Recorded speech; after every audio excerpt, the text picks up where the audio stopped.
Assalamualaikum warahmatullahi wabarakatuh. Halo semuanya, perkenalkan nama saya Nurafiza Putri Indriani dengan NIM 23042187. Saya dari jurusan Ilmu Administrasi Negara. Baiklah, video ini saya buat untuk memenuhi tugas mata kuliah Governansi Digital dengan dosen pengampu Ibu Yulia Hanuselina SIP MAP. Pada video kali ini saya bakal menjelaskan apa itu dualitas digitalisasi. Nah, di era yang serba digital saat ini, hampir semua aspek kehidupan kita nggak bisa lepas dari namanya teknologi. Mulai dari cara kita belajar, berpikir, bahkan berinteraksi sesama kita dalam kehidupan sehari-hari. Di balik semua kemudahan dan kecepatan yang ditawarkan oleh digitalisasi ini, ternyata juga punya sisi lain yang nggak kalah penting untuk kita pahami.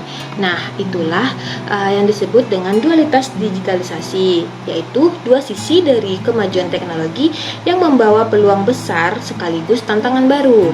Di video kali ini saya bakal bahas tentang apa itu dualitas digitalisasi, gimana potensi dan permasalahan yang muncul dari proses ini, serta apa saja sih pembelajaran dan solusi yang bisa kita ambil dari menghadapi era digital yang bijak. Yuk simak sampai habis. Dualitas digitalisasi adalah konsep yang menggambarkan dua sisi dari proses digitalisasi, yaitu potensi atau keuntungan dan permasalahan atau tantangan yang muncul bersamaan ketika teknologi digital itu diterapkan dalam kehidupan masyarakat, pemerintahan, ataupun dunia kerja.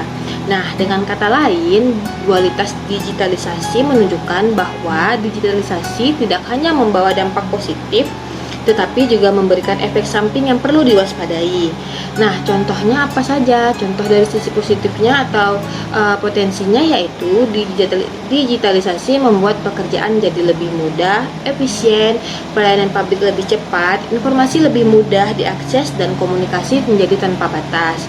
Nah, dari sisi negatif atau permasalahan yang muncul yaitu adanya kesenjangan digital antara yang mampu dan yang tidak mampu mengakses teknologi, risiko kebocoran data pribadi, kecanduan media sosial, serta menurunnya interaksi sosial secara langsung.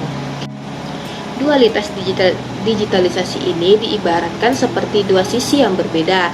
Di satu sisi membawa banyak manfaat, namun di sisi lainnya juga menimbulkan tantangan baru. Potensinya sangat besar, mulai dari mempermudah akses informasi, mempercepat pelayanan publik, hingga membuka peluang kerja dan inovasi di berbagai sektor.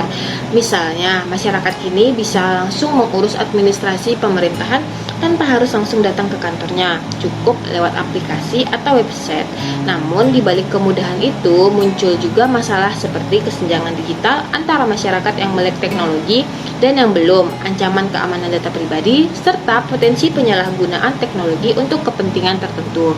Jadi, digitalisasi bukan hanya soal modernisasi sistem, tetapi juga kesiapan sumber daya manusia dalam menghadapinya. Nah, selanjutnya pembelajaran dari digitalisasi. Dari proses digitalisasi yang sudah berjalan di berbagai bidang, kita bisa belajar bahwa teknologi bukan satu-satunya kunci keberhasilan manusia, tetapi menjadi faktor utama. Banyak kebijakan yang gagal bukan karena sistemnya buruk, tetapi karena pengguna atau pelaksanaannya belum selesai. Misalnya nih, digitalisasi di sektor pendidikan menunjukkan bahwa teknologi bisa membantu pembelajaran jarak jauh, tetapi juga memperlihatkan ketimpangan akses internet di daerah-daerah tertentu.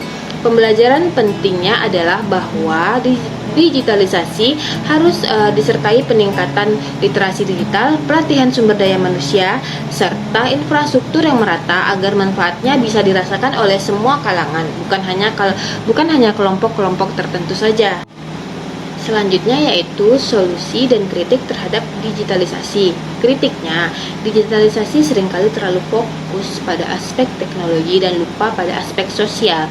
Banyak kebijakan digital yang hanya mengganti proses manual menjadi online tanpa memperbaiki substansi pelayanan itu sendiri.